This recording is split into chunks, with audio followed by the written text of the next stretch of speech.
Hello दोस्तों, कैसे हैं आप सब लोग। उम्मीद करता हूं काफ़ी अच्छे होंगे। तो दोस्तों, जो कुसुमगर आईपीओ, उस आईपीओ में अप्लाई करने के लिए कल की तारीख में आखिरी दिन है। तो फाइनल अपडेट क्या है वो हम जानेंगे।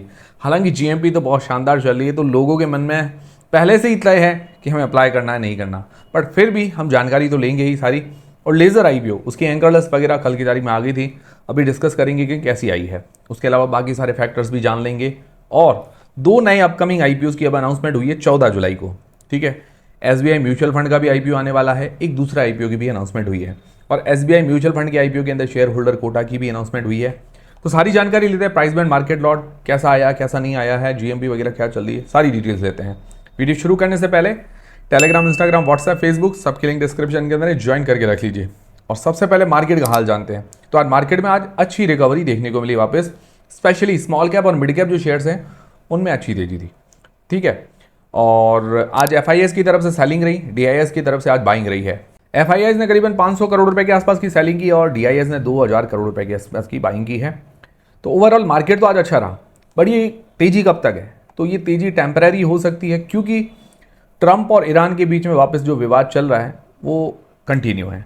उसके बीच लेकर अभी तक सॉल्यूशन कुछ नहीं हुआ है, क्योंकि कल परसों ही ऐसा कुछ हुआ था।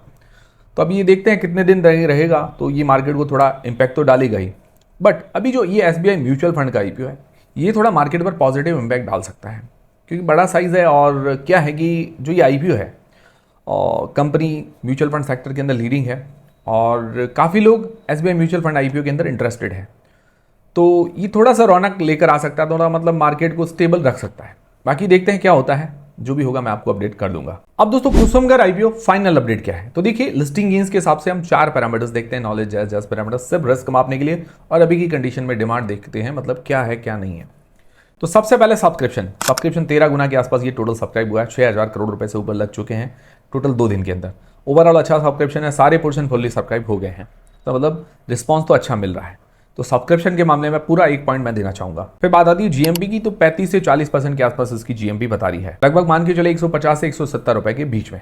तो जीएमपी अभी तो अच्छी है, डिमांड अच्छी है, बट हम वर्स्ट कंडीशन, थोड़ा मार्केट थोड़ा ऊपर नीचे हो जाए तो हम 15 से 20% भी मान के चलें तो डिमांड ठीक रह सकती है, या उससे भी नीचे चली जाए तो 10% भी रह सकती है।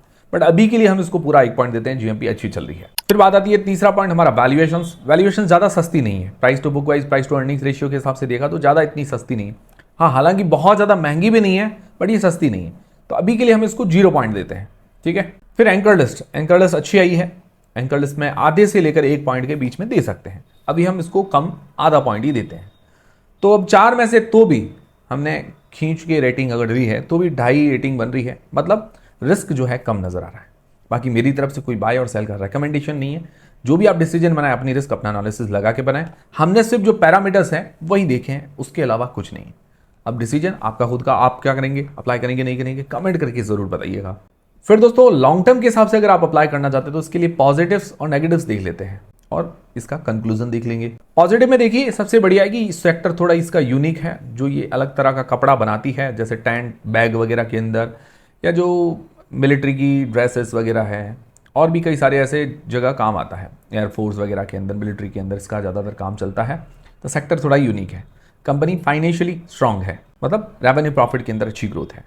इसके ऊपर एक चीज़ है, थोड़ा डेट है, उधारी है, बट ये क्या है कि जो माल जो है उन्होंने उधार दिया हुआ है, उसका पैसा अभी तक रिटर्न नहीं आया, वो इन पर शॉर्ट टर्म के लिए उधारी है। ये अगर टाइम पर पेमेंट हो जाता है तो ये उधारी आने वाले टाइम में कम हो सकती है। बाकी ROE वगैरह बढ़िया है। नेगेटिव्स क्या है? नेगेटिव्स देखिए, वैल्यूएशन सस्ती नहीं है, मैंने आपको बताया, थोड़ी सस्ती करनी चाहिए थी। दूसरी बात, डेट है कंपनी पर और आईपीओ के पैसे से थोड़ा पे करना चाहिए था। हालांकि ये शॉर्ट टर्म डेट है, बट आने वाले टाइम में इसको पे करना पड़ेगा, ये क्लियर करना पड़ेगा। दूसरा एक चीज़ है कि भाई ये नेगेटिव तो नहीं है, बट एक चीज़ है कि जो 75% इसका रेवेन्यू है एरोस्पेस और डिफेंस सेक्टर से आता है। तो ये क्या है कि इसको थोड़ा डाइवर्सिफिकेशन करना पड़ेगा कि अलग अलग सेक्टर से इसका रेवेन्यू आता रहे। ओवरऑल अगर देखा जाए तो कंपनी इतनी हाई रिस्क की नजर नहीं आ रही। 1-2 नेगेटिव पॉइंट्स है, वो तो रहते हैं, 1-2 नेगेटिव पॉइंट्स हैं, इनको सुधार करने पड़ेंगे। बाकी ओवरऑल कंपनी सेक्टर वाइज अगर देखा जाए, बाकी रेवेन्यू प्रॉफिट के अंदर जो ग्रोथ देखी जाए, उस हिसाब से कंपनी अच्छी नजर आ रही है। अट्रैक्शन है, बट साथ में जो डेट वगैरह है, मैंने आपको बताया, वैल्यूएशंस का हल्का फुल्का रिस्क भी बना हुआ है। तो ये देखते हुए आप आगे का डिसीजन बना सकते हैं। पर्सनली अगर आप मेरा पूछेंगे तो देखिए, पर्सनली लॉन्ग टर्म लिस्टिंग इस दोनों के हिसाब से मुझे अट्रैक्टिव लगी। अगर मान लो मुझे ये अलॉट हो भी गया तो मैं क्या करूंगा कि थोड़े तो शेयर सेल करूँगा, थोड़े से रखूँगा, ज़्यादा नहीं रखूँगा। ये चीज़ है मेरी स्ट्रैटेजी। अगर आप पूछेंगे तो मेरी स्ट्रैटेजी ये रहेगी, रखूँगा किस लिए, सेक्टर के कारण, और सेल किस लिए करूँगा, क्योंकि एक दो जो रिस्क पॉइंट्स है, वैल्यूएशंस है, डेट है, तो इनके कारण मैं थोड़ा प्रॉफिट बुक करते हुए चलूँगा। मतलब हमें किसी का भरोसा नहीं करना है, ये चीज़ है। बाकी मेरी तरफ से बाय सेल का रिकमेंडेशन नहीं है। आप लोग क्या करने वाले हैं, अप्लाई करेंगे नहीं करेंगे, कमेंट करके बता दीजिएगा। और जो भी डिसीजन बनाए अपनी रिस्क अपना एनालिसिस लगा के बनाए, मुझे देख के बिल्कुल भी किसी को देख के भी कॉपी ना करें।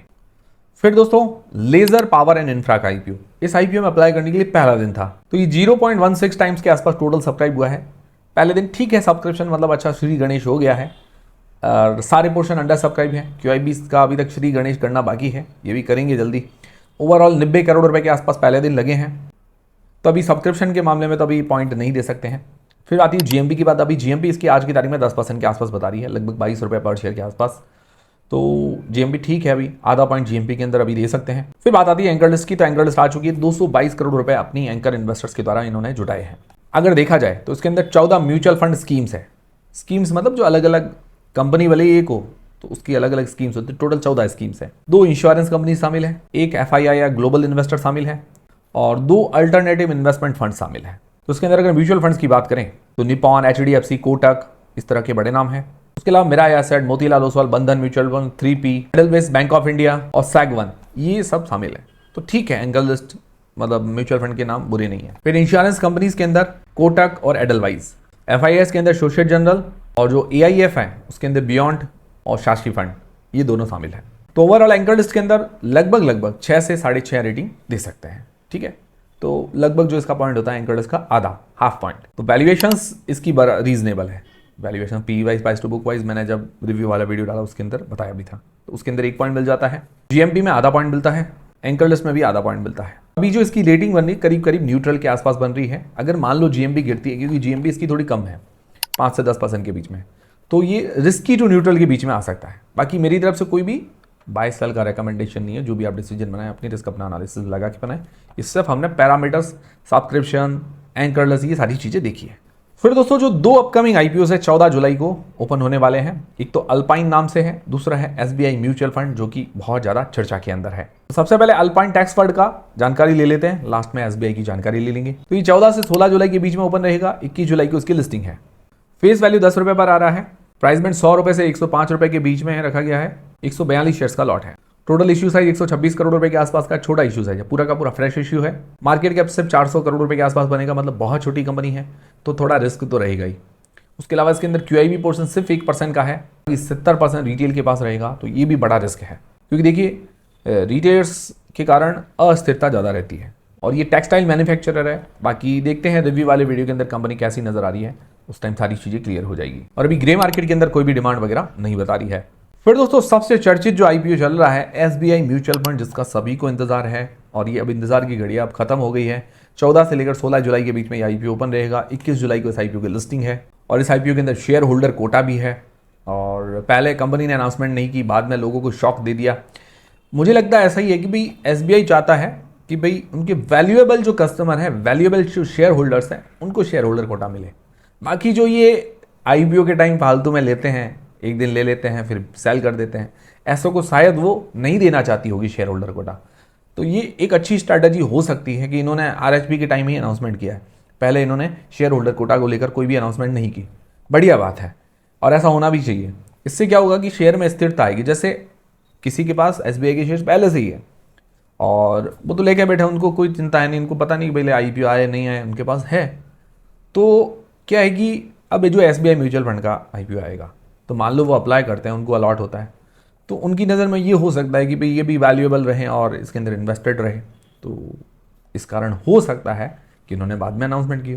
ये तो खैर मेरा गैस है, बाकी देखते हैं क्या होगा क्या नहीं होगा। आपकी क्या राय है कमेंट करके ज़रूर बताइएगा।